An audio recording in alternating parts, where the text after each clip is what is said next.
Hello students, SMS solution class में आपका स्वागत है।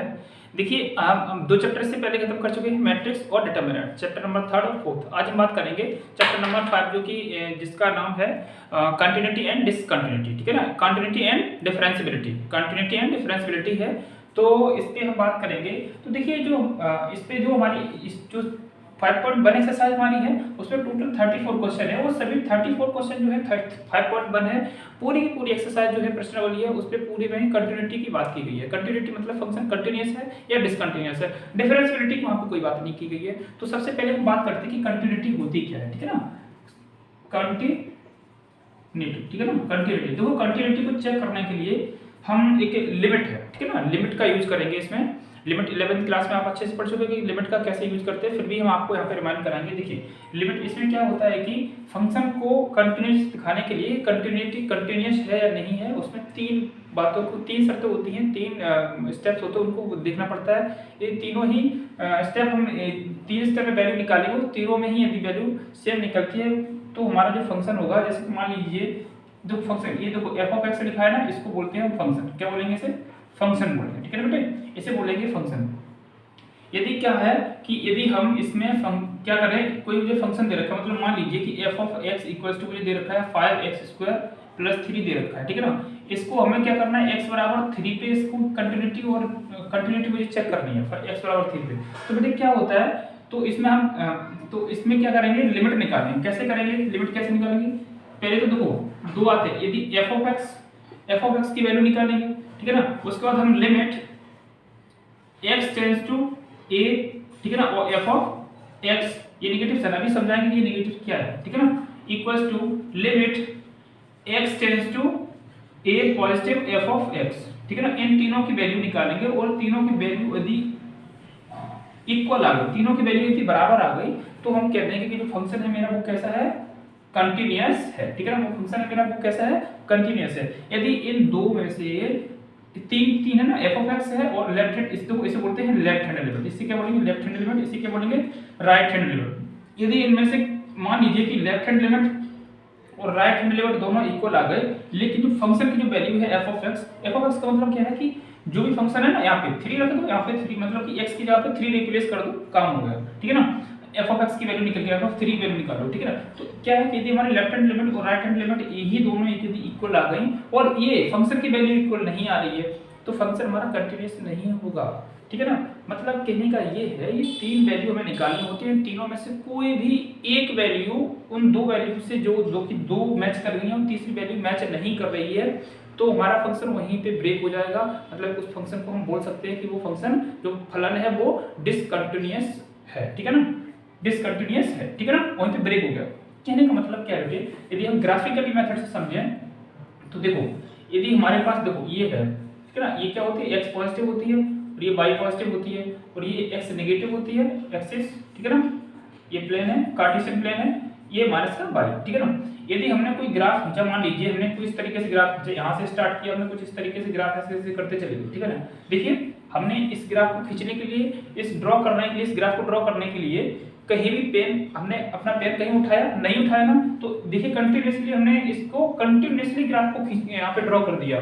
तो इसका मतलब ये है कि जो मैंने जो भी ये मान लीजिए कि मैंने बनाया y बराबर एफ ऑफ एक्स। ठीक है ना, ठीक है ना, ये जो फंक्शन है मेरा, ये कैसा होगा, कंटिन्यूअस फंक्शन होगा। ठीक है ना, तो इसी में हम कोई दूसरा ग्राफ खींचते हैं, कुछ इस तरीके से हम एक ग्राफ खींचते हैं कि हमने कुछ इस तरीके से यहाँ पे ऐसे ग्राफ खींचा, फिर उसके बाद यहाँ से फिर ऐसे फिर कर दिया। ठीक है ना, तो मेरा फंक्शन देखो यहाँ से लेके यहाँ तक तो कंटिन्यूअस है बेटे, समझना। लेकिन यहाँ पे आके ये ब्रेक हो गया, तो ये हमारा डिसकंटिन्यूअस, यहाँ पे आके ब्रेक होगा ना, तो यही हमारा ये जो पॉइंट है इसको बोलते हैं डिसकंटिन्यूअस पॉइंट। क्या बोलेंगे, डिसकंटिन्यूअस पॉइंट या ब्रेकिंग पॉइंट। ठीक है ना, फिर यहाँ से फिर से स्टार्ट हो गया, यहाँ से आता, देखो यहाँ से आता, फिर से ये कंटिन्यूअस है। ठीक है ना, फिर यहाँ पे आके फिर से ब्रेक हो गया, फिर से ये मतलब, तो ये क्या है कि फंक्शन जो है हमारा यहाँ पे आके ब्रेक हो गया और फिर यहाँ से फिर मैंने स्टार्ट किया, तो ये जो फंक्शन मैंने देखो पेन उठा के, ऐसा तो है नहीं कि मैंने एक ही बार में पेन उठाना ना पड़ा, एक ही बार ड्रॉ कर दी वो लाइन, जो भी है ग्राफ खींचा मैंने, जो भी ड्रॉ किया यहाँ पे, तो मुझे यहाँ पे पेन उठाना पड़ा ना, पेन उठाना पड़ा। इसका मतलब ये है कि ये फंक्शन जो है हमारा इस पॉइंट पे डिसकंटिन्यूअस है। ठीक है ना, डिसकंटिन्यूअस है, मतलब ये फंक्शन कंटिन्यूअस नहीं है। और ये वाला जो कि हमने विदाउट पेन को उठाए पूरा ड्रॉ कर दिया, तो ये फंक्शन मेरा जो है वो एक कंटिन्यूअस फंक्शन है, ठीक है ना। चलिए थोड़ी सी और क्या होता है, यदि हमारा ये कार्टेशियन प्लेन है, ये देखिए पॉजिटिव एक्स एक्सिस है ना, ये पॉजिटिव वाई एक्सिस, ठीक है ना, ये नेगेटिव एक्स एक्सिस और ये नेगेटिव वाई एक्सिस है। यदि हमारी क्या है कि ये क्या होता है कि इधर ही जो हमारा होता है ना, इधर देखो एक्स की, देखो वाई एक्सिस से कोई मुझे मतलब नहीं होता है, इसमें एक्स एक्सिस से जो भी होगा एक्स एक्सिस से होगा, तो इधर हमारी जो भी वैल्यू आती है सभी सभी कैसे आती है, पॉजिटिव वैल्यू आएगी इधर, तो हमारे राइट हैंड लिमिट हमेशा इधर रहती है, राइट हैंड लिमिट इधर, ठीक है ना, राइट हैंड लिमिट इधर होती है, इधर यदि कोई भी वैल्यू हमने नेगेटिव में, मतलब नेगेटिव में है तो उधर उसे लेंगे लेफ्ट हैंड लिमिट, ठीक है ना। अब बातों को समझेंगे, देखो ये जो हमने यहाँ पे बातें की गई थी, जब हम कभी के दो लिमिट दो टाइप की होती है, लिमिट्स में यदि बात करें तो एक होती है मेरी, देखो अब हम बात करें लेफ्ट हैंड लिमिट, ठीक है ना, लेफ्ट हैंड लिमिट को शॉर्ट में होती है LHL, ठीक है ना। तो यदि हम ये लेंगे तो क्या होगा, लिमिट x टेंड्स टू 0, यहाँ पे लगाएंगे लेफ्ट हैंड लिमिट ले ना, तो मैंने क्या होता है लेफ्ट हैंड में क्या होता है बेटे, देखो माइनस है ना, तो यहाँ पे लगाएंगे माइनस का साइन, ठीक है ना। ये माइनस का एक्चुअली ऐसा नहीं है कि x की वैल्यू माइनस में ले लेते, तो ये सिर्फ माइनस साइन, ये कुछ लिखा नहीं होता वहाँ पे, लेफ्ट हैंड या राइट हैंड ऐसा कुछ लिखा नहीं होता, सिर्फ सिंपल ये साइन लगा होता है, इसी से आपको समझना होगा कि ये लेफ्ट हैंड है या राइट हैंड है, ठीक है ना। f ऑफ x, ठीक है ना, equals to limit h tends to 0 f of 0 minus h, ठीक है ना, f ऑफ 0 माइनस h, इसको रिप्लेस कर देंगे 0 माइनस h से, ठीक है ना, इसको हम रिप्लेस कर देंगे किससे, 0 माइनस h से, ये 0 है ना 0, यदि हम इसकी जगह पे a ले लें बेटे, समझना मेरी बात को, यहाँ पे यदि a ले लें तो ये भी हो जाएगा मेरा a माइनस h, बात को समझना, जो ये a है, ये हमारा फंक्शन है, जो भी दे रखा होता है वो फंक्शन है, और ये जो h होती है ये होती है लिमिट, ये क्या होती है हमारी, ये होती है लिमिट, इतनी बात याद रखना है, ये होती है लिमिट हमारी। तो यदि हम देखो यहाँ पे ये बात समझ में है ना, लेफ्ट हैंड लिमिट के लिए क्या होता है, लिमिट h यदि x टेंड्स टू a लिखा हुआ है, देखो बेटे ये x टेंड्स टू जो हम बोलते हैं ना, टेंड्स टू का मतलब ये होता है कि जो a जो हमारा है इसकी वैल्यू यदि हमने लिख दिया x टेंड्स टू 2, इसका मतलब ये है कि टेंड्स टू या अप्रोक्सीमेट भी बोल सकते हैं कि x की वैल्यू 2 नहीं है, इसका मतलब ये बिल्कुल नहीं है कि x की वैल्यू यहाँ पे 2 है, इसका मतलब ये है कि x की जो वैल्यू है यहाँ पे जैसे प्लस की 2 है, तो यहाँ पे मतलब कि यहाँ ये 2 है ना, तो इसके पास में है, इसके पास में है x की वैल्यू, मतलब कि 1.9999 इस तरीके से लिख सकते हैं, या फिर इसको हम लिख सकते हैं 2.00000001 इस तरीके से लिख सकते हैं, मतलब क्या है 2 के बिल्कुल पास में, ऐसा बिल्कुल नहीं है कि एग्जैक्ट x की वैल्यू 2 है, ठीक है ना। तो इसका ये मतलब होता है x टेंड्स टू या फिर x अप्रोक्सीमेट, ठीक है ना। तो बेटे आपको समझ में आई ना, क्या होता है कि जब हम लेफ्ट हैंड लिमिट लेते हैं तो a माइनस h, देखो होता क्या है, ये h की वैल्यू यहाँ पे 0 कैसे आई वो आपको समझाते हैं। देखो यहाँ पे क्या था, x था ना, तो देखो x की जगह अब क्या आ गया, x a माइनस h आ गया, तो यहाँ पे क्या हुआ, यहाँ पे देखो x को रिप्लेस किया किससे, a माइनस h से, समझना मेरी बात को।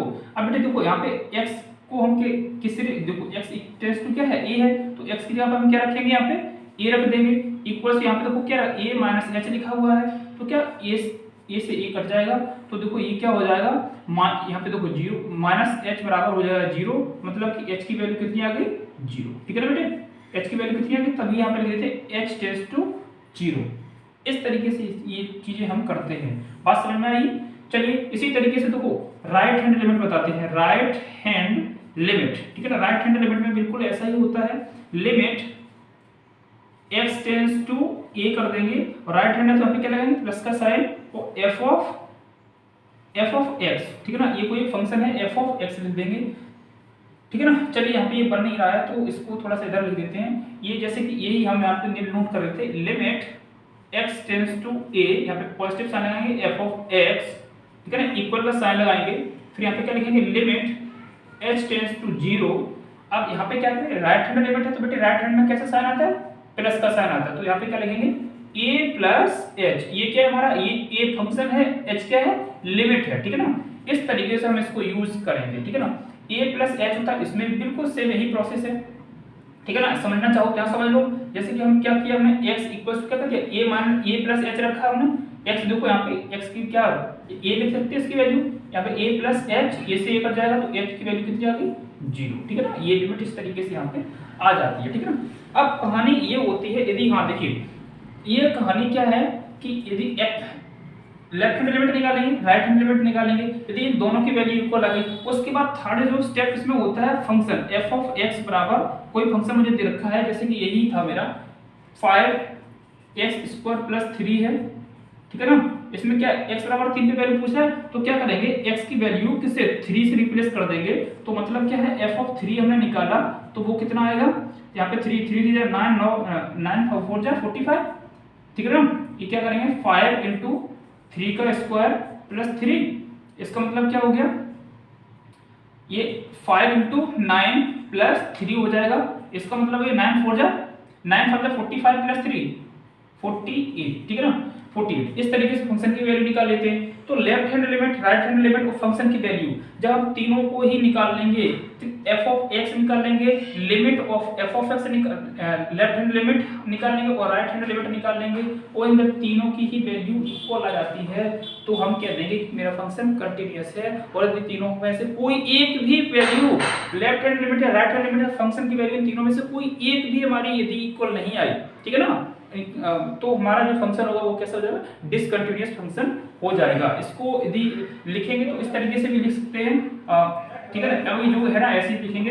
तो दूसरा तरीका इसका ये भी होता है कि यदि आप लिखना चाहो तो इसको इस तरीके से भी लिख सकते हैं। चलिए हम नीचे साफ कर रहे हैं इसे, f of x equals to, मतलब कि हमने b पार्ट लिखा, अभी हम ये वाला पार्ट लिख देंगे, लिमिट h टेंड्स टू 0, ठीक है ना, f of a minus h, ये माइनस साइन दिखाता है कि ये लेफ्ट हैंड लिमिट है, ठीक है ना, equals to limit h tends to 0 f of a plus h। बेटे हम क्या कर रहे हैं, x को a, इस वाले में x को हम a माइनस h से रिप्लेस कर रहे हैं, मतलब क्या कर रहे हैं, x को हम रिप्लेस कर रहे हैं a माइनस h से, इस वाले फंक्शन, ठीक है ना। और इसमें क्या कर रहे हैं, x को हम क्या कर रहे हैं a प्लस h से रिप्लेस कर रहे हैं। बेटे याद रखना कि जो a होता है ये हमारा होता है फंक्शन वैल्यू, इसे क्या होती है, ये फंक्शन वैल्यू होती है हमारी, और ये जो h होता है ये होती है हमारी लिमिट वैल्यू, ठीक है ना, ये लिमिट वैल्यू होती है, याद रखना, ठीक है ना, ये लिमिट वैल्यू होती है हमारी।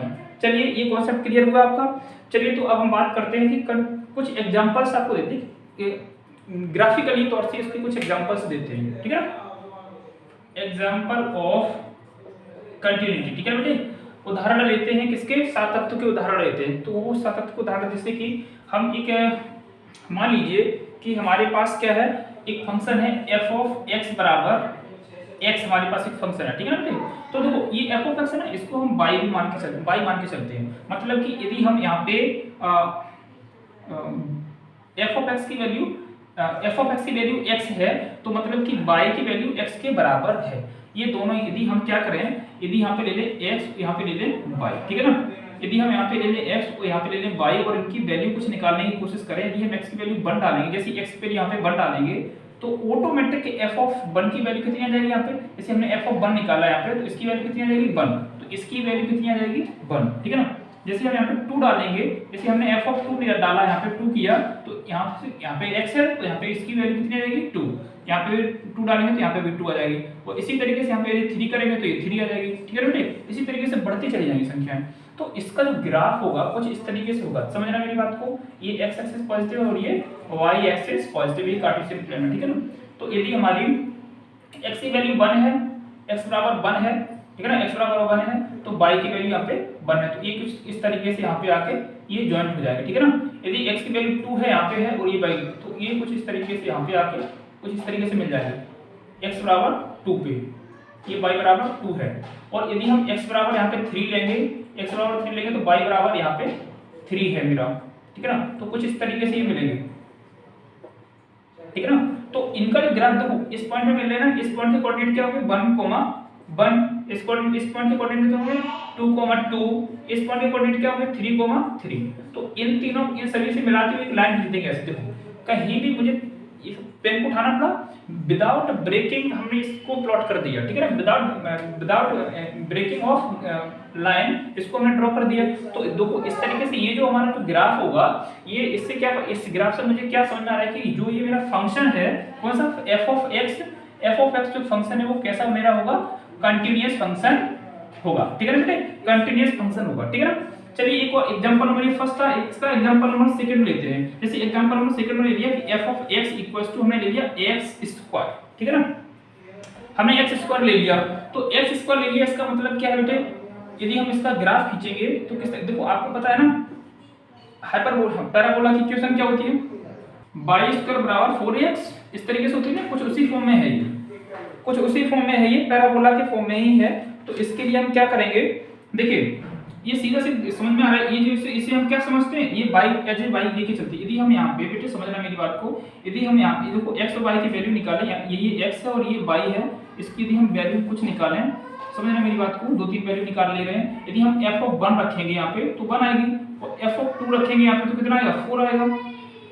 समझना मेरी बात को, ये f ऑफ 1 रखा तो ये 1 आई, 2 रखेंगे तो 4 आई, और f ऑफ 3 रखेंगे तो यहाँ पे कितना आएगा, 9, ठीक है ना। मतलब कि x की वैल्यू 1 है तो y की वैल्यू कितनी है, 1 है। x की वैल्यू 2 करेंगे तो y की वैल्यू कितनी हो जाएगी, 4 हो जाएगी। x की वैल्यू 3 करेंगे तो y की वैल्यू कितनी हो जाएगी, 9 हो जाएगी, ठीक है ना। इस तरीके से तो इसका जो ग्राफ होगा तो वो कुछ इस तरीके से प्लॉट होगा, इस तरीके से, ठीक है ना। ये थोड़ा सा इधर हो गया, इस तरीके से प्लॉट होगा, ठीक है ना, इस तरीके से ये प्लॉट होगा, ठीक है ना। तो ये जो हमारा जो इक्वेशन ये क्या है, f of x equals to x square. देखो हमने कहीं भी पेन उठाया, कहीं भी मुझे उठाना पड़ा इसे, इस तरीके से हमने जो ग्राफ खींचा ये, ठीक है ना। तो ये क्या हो गया मेरे कंटिन्यूअस, यहाँ पे f ऑफ x क्या है, f ऑफ x क्या है, कंटिन्यूअस फंक्शन होगा हमारा, ठीक है ना, ये कंटिन्यूअस फंक्शन होगा। चलिए हमने अब आप ये सोच रहे हो कंटिन्यूअस के तो एग्जांपल्स दे दिए, कुछ डिसकंटिन्यूअस के भी बता दो, तो हम आपको डिसकंटिन्यूअस के भी कुछ एग्जांपल्स दिए देते हैं। चलिए कुछ डिसकंटिन्यूअस के एग्जांपल देते हैं आपको। देखिए यहाँ पे एग्जांपल है किसका, नॉन कंटिन्यूटी या फिर इसे बोलते हैं डिसकंटिन्यूटी, हिंदी में बोलते हैं असत्यता, क्या बोलेंगे, असत्यता। चलिए एक एग्जांपल ले लेते हैं, f ऑफ x बराबर हम एक फंक्शन ले लेते हैं, जैसे कि यहाँ पे ये है मेरा x है इज लेस देन, सॉरी ये इसे बोलेंगे लेस देन इक्वल्स टू 0, कब है, जब x की वैल्यू 0 के बराबर है उससे छोटी है, ठीक है ना। तो इसकी वैल्यू है 2, ठीक है ना। तो किसकी, तो ये f ऑफ इसे हम y मान के चल सकते हैं, तो y की वैल्यू कितनी बेटे, 2 है। जब x की वैल्यू कितनी 0 के बराबर और उससे छोटी है, छोटी का मतलब क्या है, यदि हम कार्टेशियन प्लेन की बात करें, यदि हम कार्टेशियन प्लेन की बात करें तो इसमें क्या होगा बेटे, यहाँ पे जिस x की वैल्यू 0 है उससे छोटी है, छोटी की तरह इधर चलेंगे ना, इधर इधर माइनस में, ठीक है ना, इधर। तो यहाँ पे जो y की वैल्यू होगी यहाँ से 1 2, यहाँ पे 2 है, तो हर जगह देखो जब यहाँ पे y की वैल्यू -1 है तब भी x की y की वैल्यू 2 होगी, अभी समझाएंगे इसमें, पहले इसी बता दें। ये देखो, और जब हमारी x की वैल्यू 0 से बड़ी है तो इसकी वैल्यू कितनी हो जाती है, 3 हो जाती है। चलिए अब ग्राफ बना के दिखाते हैं, ठीक है ना, इसी को समझा देते हैं। अब हम समझते हैं ग्राफ को कैसे, इसे करना कैसे। देखो हमने क्या किया, इसका मतलब क्या होता है बेटे, समझना इसको, x की वैल्यू 0 के बराबर है, देखो लेस देन इक्वल है, ठीक है ना, 0 के बराबर है और 0 से छोटी है। तो 0 से छोटे नंबर क्या होते हैं, -1 -2 -3 -4, इस तरीके से माइनस में वैल्यू जाती है। यहाँ पे देखो x की वैल्यू यहाँ पे कितनी होती है, कार्टेशियन में 0 होती है, फिर यहाँ पे -1 -2 -3 -4, इस तरीके से यहाँ पे बढ़ती चली जाएंगी, -4 यहाँ पे ले लो, ठीक है ना, यहाँ पे -5 ले लो, इस तरीके से बढ़ती चली जाएंगी। यहाँ पे देखो ये कार्टेशियन में ये y एक्सिस होता है, कैसा पॉजिटिव y एक्सिस होता है, ये पॉजिटिव x एक्सिस होता है, ठीक है ना, ये नेगेटिव x एक्सिस होगा। अब समझना ये नेगेटिव y एक्सिस है। अब बेटे समझो, तो यहाँ पे जो y की वैल्यू कितनी होगी, 2 होगी, यहाँ पे y की वैल्यू कितनी होगी, यहाँ पे y की वैल्यू कितनी होगी, 2 यहाँ पे। तो इसका यदि हम ग्राफ खींचे, देखो यदि हमारी x की वैल्यू 0 है तो भी y की वैल्यू 2 है, -1 है तो भी वैल्यू 2 है, यदि -2 है तो भी y की वैल्यू 2 है ना, यदि x की वैल्यू -3 है तो भी y की वैल्यू 2 है ना, यहीं पे करना है ना। यदि x की वैल्यू -4 है तब भी y की वैल्यू 2 है। तो कुल मिला के ये लाइन को क्या ऐसे इस तरीके से ऐसे ड्रॉ समझिए ना, इस तरीके से ये ड्रॉ होगा, कब, जब x की वैल्यू 0 के बराबर हो और उससे छोटी हो, तब y की वैल्यू कितनी है, 2 है। तो इस तरीके से ये ग्राफ मेरा प्लॉट होगा, बात समझ में आई। तो इस तरीके से ग्राफ को हम प्लॉट करेंगे।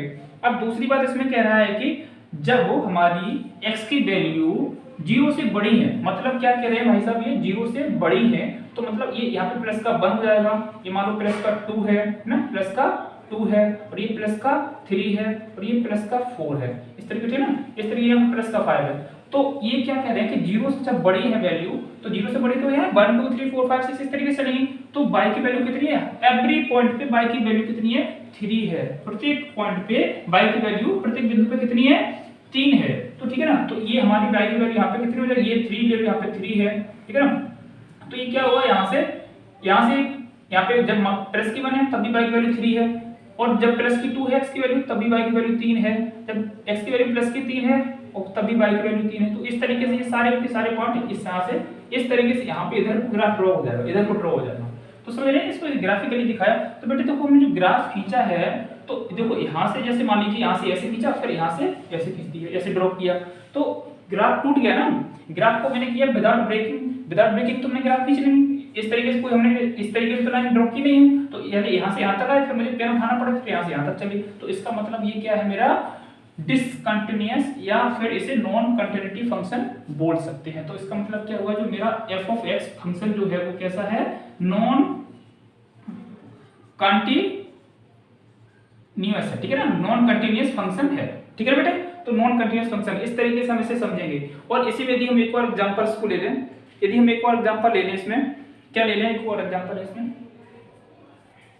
देखिए स्टूडेंट्स, ये कंटिन्यूटी का ये सेकंड एग्जांपल है। तो इसमें हम देखिए बायोग्राफिकली हम देखेंगे कैसे करेंगे इसे। देखिए इसमें क्या कहा गया है कि चलिए कार्टेशियन प्लेन पहले हम ड्रॉ कर लेते हैं। ये कार्टेशियन प्लेन हमने यहाँ पे ड्रॉ किया, ये क्या है, पॉजिटिव एक्स एक्सिस, ये पॉजिटिव वाई एक्सिस, ये नेगेटिव एक्स एक्सिस और ये नेगेटिव वाई एक्सिस, ठीक है ना। तो इस तरीके से हमने कार्टेशियन प्लेन बना लिया। अब ये बोल रहे हैं कि जब x की वैल्यू 0 से छोटी है, बेटे देखो क्या कह रहा है, 0 से छोटी है, 0 नहीं है उसमें, 0 से छोटी है, ठीक है ना। 0 से सारी वैल्यू 0 को इक्वल नहीं दिखा रहा है, ठीक है ना। तो इसमें 0 को हम इंक्लूड नहीं करेंगे, ठीक है ना। तो 0 से छोटी है सारी वैल्यू, तब y की इसे y मान के चलेंगे, ठीक है। तो y की वैल्यू कितनी है बेटे, 3 है, तो फंक्शन इसकी वैल्यू कितनी होगी, 3 होगी।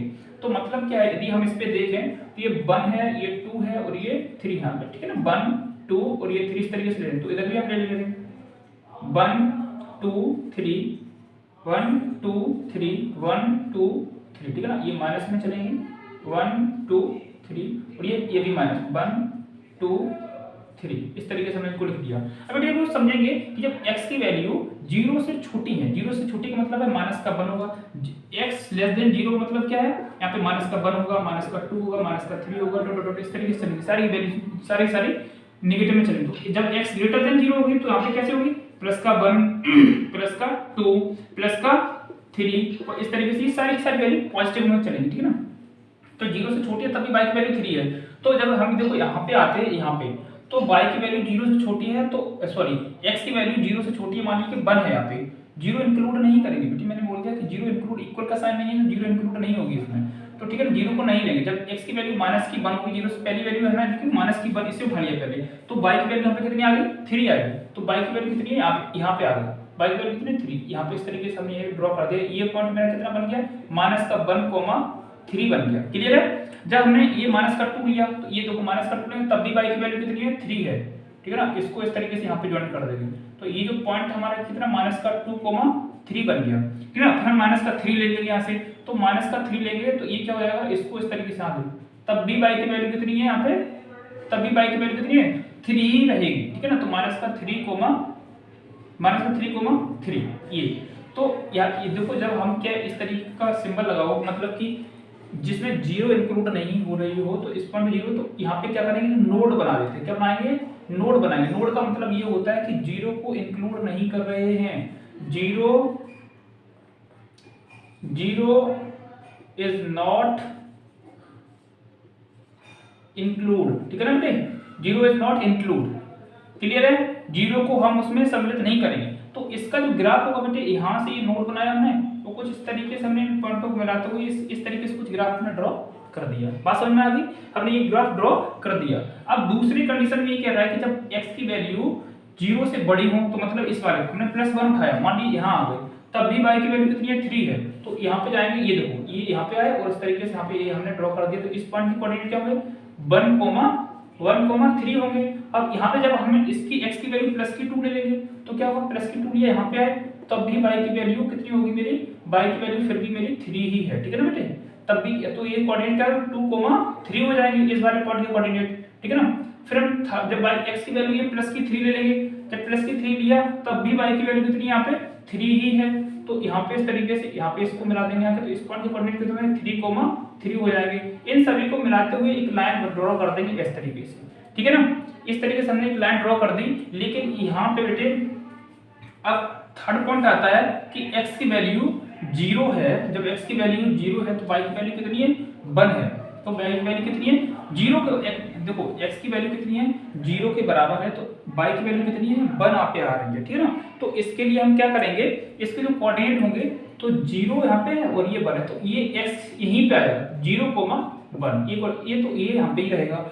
अब ये कहो कि अब ये बताओ क्या इसको हमने विदाउट मतलब कि बिना पेन को उठाए लाइन ड्रॉ कर पाई, तो कुछ स्टूडेंट्स के दिमाग में खरापात आएगी कि क्यों नहीं इस तरीके से किया, इस तरीके से ऐसे कर दिया, बन गया लाइन ड्रॉ हो गई। लेकिन बेटी ऐसा नहीं है, ये नोड है, मतलब यहाँ पे 0 इंक्लूड नहीं कर रहे हैं, तो हमने इस तरीके से किया, तो पेन को यहाँ से ये नोड है यहाँ पे 0 को इंक्लूड नहीं कर रहे, फिर यहाँ से कंटिन्यू फिर लाइन को किया, तो यहाँ पे ये क्या है इसका एक ब्रेकिंग पॉइंट है, ठीक है ना, ये डिसकंटिन्यूअस पॉइंट है, तो लाइन यहाँ पे ब्रेक हुई है, तो इसकी वजह से जो हमारा फंक्शन f ऑफ x है तो वो कैसा है डिसकंटिन्यूअस फंक्शन है, यहाँ पे नॉन कंटिन्यूटी फंक्शन भी बोल सकते हैं, ठीक है ना। तो इस तरीके से आई होप आपको ये प्रोसेस समझ में आई होगी। लेकिन इसके बाद कुछ और आपको इंपॉर्टेंट रिजल्ट आपको बताएंगे, उनको पढ़ लीजिए, तो आपकी जो ये चैप्टर है ना, लोग इसको बड़ा एकदम हुआ जैसे समझते हैं, बहुत टफ है बहुत टफ है, लेकिन ये सबसे इजी चैप्टर यही है, ठीक है ना।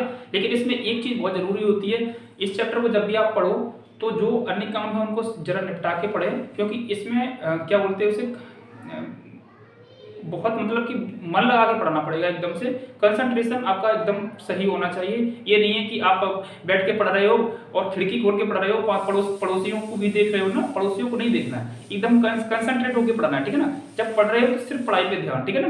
और ऐसा भी नहीं है कि पढ़ रहे हो तो मम्मी खाना बना रही उधर भी ध्यान है ना, घर पर टीवी चल रही है IPL चल रहा है उस पर भी ध्यान है, ये मत करना भाई। जब इसको पढ़ने बैठो तो सिर्फ इसी को पढ़ना, तभी समझ में आएगा, ठीक है ना। कुछ इंपॉर्टेंट रिजल्ट आपको बताते हैं, देखिए कुछ इंपॉर्टेंट रिजल्ट्स हैं जो कि यहाँ पे भी काम आएंगे, इसके आगे हमारी mean value theorem Lagrange theorem आएगी, वहाँ पे भी काम आने वाले हैं ये पॉइंट, ठीक है ना। तो यहाँ से समझते हैं, देखिए कब क्या होता है, जैसे कि ये लिखा हुआ है और पॉलिनोमियल्स, जो हमारे पॉलिनोमियल्स होते हैं, पॉलिनोमियल्स फंक्शन जो होते हैं, ठीक है ना, एक पावर 1 के भी 2 के भी 3 के 4 के जो भी हमारे पॉलिनोमियल्स, जितने भी पॉलिनोमियल्स फंक्शंस होते हैं हमारे, वो सभी के सभी कैसे थे कंटिन्यूअस होते हैं और डिफरेंशिएबल भी होते हैं, कंटिन्यूअस भी होते हैं और डिफरेंशिएबल भी होते हैं। किसमें एवरीवेयर पर, कहीं भी देखो कहीं भी हो, और रियल नंबर से ये आर से मतलब यहाँ पे रियल नंबर एवरीवेयर, मतलब कि कहीं भी ये हमारे पॉलिनोमियल्स फंक्शन है किसी भी पॉइंट पे ले लो वो कंटिन्यूअस भी होंगे और डिफरेंशिएबल भी होंगे। इसी तरीके से हम देखते हैं कि ऑल ट्रिग्नोमेट्रिकल फंक्शन, ये इसका ETF का मतलब है ऑल ट्रिग्नोमेट्रिकल फंक्शन, ठीक है ना, sine cos tan cos sec cosec की जो भी हमारे होते हैं सभी के सभी कैसे होते हैं कंटिन्यूअस होते हैं और डिफरेंशिएबल होते हैं ऑन देयर डोमेन, अपने डोमेन में उसकी कुछ डोमेन होता है। डोमेन और रेंज आप पढ़ चुके हैं 11th क्लास में, नहीं है तो समझिए उसे 11th क्लास का जो वीडियो उसको देखिए। देखिए ETH का मतलब ऑल ट्रिग्नोमेट्रिकल फंक्शन कंटिन्यूअस भी होते हैं डिफरेंशिएबल भी होते हैं, कहाँ पे अपने डोमेन में, ठीक है ना बेटे। इसी के बाद inverse trigonometrical function, inverse trigonometrical function समझते हो ना, जैसे कि साइन इनवर्स x बराबर फॉर्मूला क्या होता है 1/, कोसेक इनवर्स 1/x, ऐसे कुछ फॉर्मूले होते हैं। यही जो चैप्टर नंबर फर्स्ट है 11th क्लास में और चैप्टर नंबर सेकंड है, वही सर इनवर्स जो भी है इनवर्स ट्रिग्नोमेट्रिकल फंक्शन जितने भी होते हैं वो भी अपने डोमेन में कैसे होते हैं बेटे कंटिन्यूअस होते हैं और डिफरेंशिएबल होते हैं। इसी तरीके से जो एक्सपोनेंशियल फंक्शन होते हैं घातांकीय फॉर्म में होते हैं, जैसे कि e बेस x है तो ये भी सभी के सभी कैसे होते हैं कंटिन्यूअस होते हैं और डिफरेंशिएबल होते हैं ऑन देयर डोमेन में, अपने ही डोमेन में। ये जैसे लॉग वाले होते हैं ये भी कंटिन्यूअस और डिफरेंशिएबल होते हैं अपने ही डोमेन में। और ये कांस्टेंट जितने भी कांस्टेंट जैसे 5 है 10 है k है p है जो भी कांस्टेंट हम बोल दिया कि ये कांस्टेंट है तो भाई वो क्या होंगे कंटिन्यूअस होंगे डिफरेंशिएबल होंगे कहां पे अपने ही डोमेन में, ठीक है ना। तो ये कुछ इंपॉर्टेंट रिजल्ट्स हैं। अभी भी कुछ इस एक्सरसाइज में ज्यादातर ये पॉलिनोमियल्स काम आएगा हमारे, लेकिन जब हम mean value theorem Lagrange theorem पढ़ेंगे तो उसमें हमारे ये सारे के सारे रिजल्ट एकदम से बहुत ही एकदम वैक्सीन की तरह काम करेंगे, बहुत ही इंपॉर्टेंट रिजल्ट है, ठीक है ना। चलिए कुछ आप इसके बाद आपको हम बताते हैं कि इसकी अलजेब्रा को कॉन्सेप्ट है, कुछ अलजेब्रिक कॉन्सेप्ट है उनको समझाते हैं। देखिए ये क्या है अलजेब्रा ऑफ कंटीन्यूअस फंक्शन, क्या कह रहे हैं कि सातत्य फंक्शन का सातत्य फलन का बीजगणितीय, ठीक है ना। ये देखो क्या होता है कि हम कोई दो फंक्शन मान लें, देखिए ठीक है ना, एक कोई मान लिया हमने एफ ऑफ एक्स है, दूसरा मेरा जी ऑफ एक्स है। यदि ये दोनों ही फंक्शन कैसे हो, दोनों ही कैसे हो मेरे कंटिन्यूअस फंक्शन, बेटे कैसे हो, दोनों ही कंटिन्यूअस फंक्शन, ये शर्त है, दोनों ही कंटिन्यूअस फंक्शन हो, दोनों ही कंटिन्यूअस है। तो किसी भी एक पर्टिकुलर, जब कंटिन्यूअस फंक्शन है ना, तो किसी भी एक पॉइंट पे कोई, हम मान लेंगे कोई पॉइंट सी है, ठीक है ना, कोई एक पॉइंट सी है, तो मतलब कि जब उसका ग्राफ खींचे तो एवरी पॉइंट पे ये जो फंक्शन होंगे इनका कुछ इसके रिजल्ट है, जैसे कि हमारा जैसे एफ ऑफ एक्स कंटिन्यूअस था, जी ऑफ एक्स कंटिन्यूअस है, तो इन दोनों को जब हम यदि ऐड करेंगे एफ ऑफ एक्स और जी ऑफ एक्स, तो ये दोनों ही कंटिन्यूअस होंगे, ये दोनों ही, इनका जो एडिशन है ये भी कंटिन्यूअस होगा किसी भी पॉइंट को, क्या है, एट पॉइंट सी। तो is continuous at point C, तो मतलब कि सी बिंदु पर ये भी क्या होंगे, f of x plus g of x दोनों ही कैसे सी बिंदु पर कैसे होंगे, सातत्य होंगे, ठीक है ना। दूसरा यदि हम रिजल्ट देखें, इनका सब्ट्रैक्शन देखें कि F of x plus g, subtraction देखेंगे जी ऑफ एक्स, बेटे समझे ना, इनका यदि हम सब्ट्रैक्शन करेंगे तो ये भी क्या होंगे, सी पॉइंट पर ये भी कैसे होंगे, कंटिन्यूअस होंगे। और थर्ड पॉइंट यदि हम देखें कि एफ ऑफ एक्स, इनका मल्टीप्लिकेशन भी, तो जी ऑफ एक्स ये भी कैसे होंगे, कंटिन्यूअस होंगे, कहाँ पे, सी पॉइंट पे। और इनका यदि हम मल्टीप्लिकेशन और डिवीजन देखें कि F of X upon G of X, इसमें शर्त होती है कि G of X is not equals to zero. यदि ये जीरो के बराबर हो गया तो 1/0 जो होता है वो ये इनफाइनाइट का साइन अनडिफाइंड फंक्शन हो जाएगा, अपरिभाषित फलन हो जाएगा। तो उस ये कंडीशन नहीं आनी चाहिए। तो इस कंडीशन में ये भी कैसा होता है, एक्स सी पॉइंट पे कैसा होगा, कंटिन्यूअस फंक्शन होगा। ये इसकी कुछ बातें थी। जैसे कि हम देखो यहाँ पे एक बात है कि यदि देखो sine theta plus cos theta, ठीक है ना, ये क्या है मेरा एफ ऑफ एक्स था और ये क्या हमारा जी ऑफ एक्स था। यदि हमने दोनों को ऐड कर दिया तो ये होगा sine theta plus cos theta. यदि हम दोनों को ऐड करेंगे तो हमारा जो एक रिजल्ट आएगा वो कैसा होगा, वो रिजल्ट होगा, जो मेरा रिजल्ट होगा वो कैसा होगा, कंटिन्यूअस होगा। बेटे कैसा होगा, कंटिन्यूअस एट पॉइंट सी, ठीक है ना, एक कोई सी पॉइंट पर ये कैसे होंगे, कंटिन्यूअस फंक्शन होंगे। तो आपको साइन का तो ग्राफ पता ही होगा ना, साइन का ग्राफ। तो साइन का ग्राफ क्या होता है बेटे, यदि हम साइन का ग्राफ खींचे तो क्या होगा मेरा, ठीक है ना, ये दोनों देखो कंटिन्यूअस चलता है ना, इस तरीके से साइन का ग्राफ चलता है। यदि हम इसी में कॉस का ग्राफ देखें, यदि कॉस का ग्राफ देखें, देखो कॉस का ग्राफ देखो, ये 0 से स्टार्ट होता है, ये 90 से स्टार्ट होता है, तो कुछ इस तरीके से वो भी ऐसे चलेगा। तो ये दोनों ही जब इनको मिक्स कर देंगे, दोनों को ऐड कर देंगे, तो किसी भी एक पॉइंट, मानिए कोई एक यहाँ पे कहीं भी पॉइंट ले लो, ये सी पॉइंट यहाँ पे कुछ भी ले लो, तो इसी किसी भी पॉइंट पे हम देखेंगे तो ये जो हमारा फंक्शन होगा वो भी कंटिन्यूअस फंक्शन निकलेगा, ठीक है ना। इसका ऐड कर दें, सब्ट्रैक्शन कर दें, मल्टीप्लिकेशन कर दें या डिवीजन कर दें, सभी जगह पे ये कैसे होंगे, ये कैसे कंटिन्यूअस फंक्शन मेरे निकलेंगे, ठीक है ना। तो इस तरीके से जो हमारा देखो ये जो एक्सरसाइज थी, इसका जो बेसिक था वो मैंने आपको पूरा बता दिया। इसके बाद जो हमारा इसकी एक्सरसाइज है वो हम फिर नेक्स्ट वीडियो में बताएंगे। ये सब जो हमारा इसका जो बेसिक है यही बहुत इंपॉर्टेंट है समझना। यदि आपने बेसिक समझ लिया तो एक्सरसाइज तो बहुत ही आसान है। तो हम इसके बाद अब देखो पार्ट 1 इसका आएगा, ये पार्ट इसका बेसिक है, पार्ट ये से पार्ट 1 बना देंगे। पार्ट 2 जो कि इसकी उससे आपको ढूंढने की जरूरत नहीं है, उसकी जो पार्ट 2 की जो लिंक है वो हमारे डिस्क्रिप्शन में दे रखी है, उसके वहाँ पे कहीं जाने की जरूरत नहीं है, उस पर जाइए वो वहाँ से देख लीजिए, या फिर वीडियो के एंड में आप देखेंगे तो वीडियो आपको वहीं पे मिलेगी, उस पर क्लिक करेंगे तो पार्ट 2 पे पहुँच जाएंगे, ठीक है। आज के लिए इतना ही, जय हिंद।